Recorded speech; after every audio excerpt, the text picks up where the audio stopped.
All right, football fans, we're almost to the season.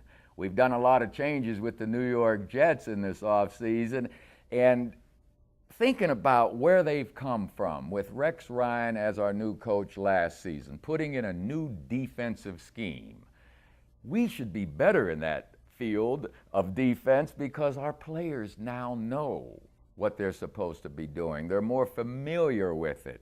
So the familiarity with Rex's defenses, along with the additions of some defensive players we've picked up, should make us a stronger team. Now, you get over to the offensive side of the ball, I'm a little bit worried. We have an offensive line that is most important to the success of an offense. We lost an all-pro guard. How do we fill that spot? We have three guys that we'll talk about later. Two of them have been with us last season. We have the rookie coming in this season. But I don't know if they can fill Faneca's spot. I don't know if our running game is going to be as good as it was last year. Sure, Sean Green, he'll be able to run. He can do it. And Tony Richardson at fullback is strong. But the offensive line is the key. LaDainian Tomlinson, a Hall of Famer.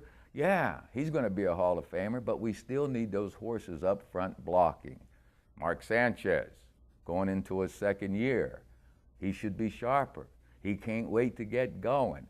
But is he going to hit that sophomore jinx? You know, Lady Luck plays a role sometimes. I personally had a bad second season. We as a team didn't do very well. So Sanchez this year, as much as I expect him to be better, still has that Lady Luck kind of thing rolling around.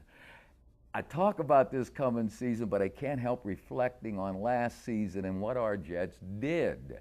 We only won 2 out of 6 games in our division, and I'm looking at this year's schedule. We've got a monster schedule. This is going to be a tough season.